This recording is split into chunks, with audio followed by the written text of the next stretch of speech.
തിരുവനന്തപുരം നഗരത്തിന്റെ ഗതാഗത മേഖലയിൽ വൻ കുതിച്ചുചാട്ടത്തിന് വഴിയൊരുക്കുന്ന തിരുവനന്തപുരം മെട്രോ റെയിൽ പദ്ധതി നേമം സൌത്ത് റെയിൽവേ ടെർമിനൽ വരെ നീട്ടണമെന്ന ആവശ്യം ശക്തമാകുന്നു. നിലവിൽ പള്ളിപ്പുറം മുതൽ കാരക്കോണം തമ്പാനൂർ വരെ ഘട്ടങ്ങളായി നിർദ്ദേശിച്ചിട്ടുള്ള മെട്രോ പാത രണ്ടാം ടെർമിനലിനായി വികസിക്കുന്ന നേമം വരെ എത്തിച്ചാൽ മാത്രമേ നഗരത്തിലെ ഗതാഗതക്കുരുക്കിന് ശാശ്വത പരിഹാരമാകൂ എന്നാണ് ചൂണ്ടിക്കാണിക്കപ്പെടുന്നത്. ഈ സാഹചര്യത്തിൽ മെട്രോ നേമത്തേക്ക് നീട്ടേണ്ടതിന്റെ പ്രധാന കാരണങ്ങൾ ഇവയൊക്കെയാണ്. ട്രെയിൻ മാർഗം നേമത്തെത്തുന്ന ആയിരക്കണക്കിന് യാത്രക്കാർക്ക് നഗരത്തിലെ വിവിധ ഭാഗങ്ങളിലേക്ക് എളുപ്പത്തിലെത്താൻ മെട്രോ സഹായകമാകും. കിഴക്കേക്കോട്ട തമ്പാനൂർ ഗതാഗതക്കുരുക്കിന് പരിഹാരമാകും. തെക്കൻ ജില്ലകളിൽ നിന്നും തമിഴ്നാട്ടിൽ നിന്നും വരുന്ന വാഹനങ്ങളുടെയും യാത്രക്കാരുടെയും വലിയൊരു പങ്ക് നേമം വഴി നഗരത്തിലേക്ക് പ്രവേശിക്കുന്നവരാണ്. നേമം വരെ മെട്രോ എത്തുന്നതോടെ സ്വകാര്യ വാഹനങ്ങളുടെ ഉപയോഗം കുറയും. കരമന കളയിക്കാവിള ദേശീയപാത വീതി കൂട്ടൽ പൂർത്തിയായിക്കൊണ്ടിരിക്കുന്നതിനാൽ മെട്രോ പാത നിർമ്മിക്കുന്നതിന് സ്ഥലമേറ്റെടുപ്പ് പ്രയാസകരമാകില്ല. നിലവിൽ പ്രഖ്യാപിച്ചിരിക്കുന്ന വികസിത പദ്ധതി പ്രകാരം പാപ്പനംകോട് നിന്ന് ആരംഭിച്ച് കിള്ളിപ്പാലം,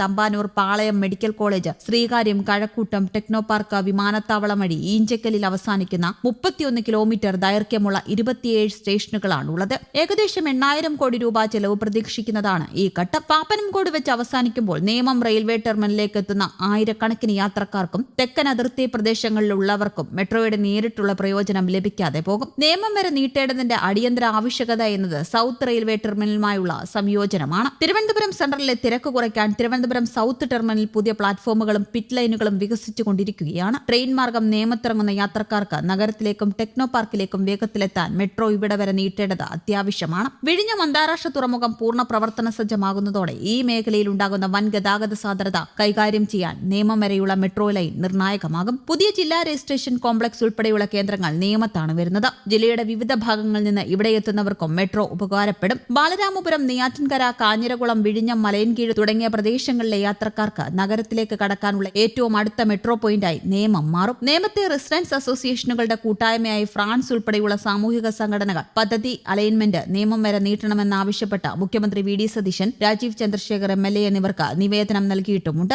മേഖലയിൽ ലഭിക്കുന്ന നേട്ടമെന്നത് യാത്രക്കാർക്ക് തമ്പാനൂർ, കഴക്കൂട്ടം, ടെക്നോ പാർക്ക് മേഖലകളിലേക്ക് വേഗത്തിലും ആയാസരഹിതവുമായി എത്താം. IT വികസനം, തെക്കൻ പ്രദേശങ്ങളിൽ നിന്നുള്ള ജീവനക്കാർക്ക് ടെക്നോ പാർക്കിലേക്ക് യാത്രാ സൗകര്യം എളുപ്പമാകും. ഇതിലൂടെ IT വികസനം കൂടുതലുണ്ടാകും. നഗരവികസനം കൂടിയുണ്ടാകും. നഗര കേന്ദ്രീകൃതമായ വികസനം നേമം, ബാലരാമപുരം മേഖലകളിലേക്ക് കൂടി വ്യാപിപ്പിക്കാൻ സാധിക്കും. പ്രദേശവാസികളും വിവിധ റെസിഡൻസ് അസോസിയേഷൻ കൂട്ടായ്മകളും ജനപ്രതിനിധികളും ഒരേ സ്വരത്തിൽ ഈ ആവശ്യം ഉന്നയിച്ചു കഴിഞ്ഞു. കേന്ദ്ര സംസ്ഥാന സർക്കാരുകളുടെ സംയുക്ത പങ്കാളിത്തത്തോടെ നടപ്പിലാക്കുന്ന പദ്ധതിയുടെ പുതുക്കിയ DPRൽ നേമം ലൈൻ കൂടി ഉൾപ്പെടുത്തണമെന്നാണ് പ്രധാന ആവശ്യം. ആദ്യഘട്ടത്തിൽ നേമത്തെ ഒഴിവാക്കിയാൽ പിന്നീട് രണ്ടാം ഘട്ടമായി ഇത് നടപ്പിലാക്കുമ്പോൾ ചെലവ് ഇരട്ടിയാകാനും നിർമ്മാണ പ്രവർത്തനങ്ങൾ വൈകാനും സാധ്യതയുണ്ട് എന്നതാണ് പ്രധാന ആശങ്ക. തിരുവനന്തപുരം നഗരത്തിന്റെ അടുത്ത 30 വർഷത്തെ വളർച്ച മുന്നിൽ കണ്ടാണ് മെട്രോ റെയിൽ രൂപകൽപ്പന ചെയ്യേണ്ടത്. തിരുവനന്തപുരം മെട്രോയ്ക്ക് വേണ്ടിയുള്ള പ്രവർത്തനങ്ങൾ പുരോഗമിക്കുകയാണ്. ഇനി 20 മാസത്തോളം കാത്തിരിക്കേണ്ടി വരുമെന്നാണ് നിലവിലെ വിവരം. ഡൽഹി മെട്രോ റെയിൽ കോർപ്പറേഷൻ തയ്യാറാക്കി നൽകിയ രൂപരേഖ കൊച്ചി മെട്രോ റെയിൽ ലിമിറ്റഡിന്റെ നേതൃത്വത്തിൽ സൂക്ഷ്മമായി പരിശോധിക്കുകയാണ്. പരിശോധന പൂർത്തിയാക്കി വരും ദിവസങ്ങളിൽ ഇത് സർക്കാരിന്റെ അനുമതിക്കായി കൈമാറും. സംസ്ഥാന മന്ത്രിസഭയുടെ അംഗീകാരം ലഭിച്ച ശേഷം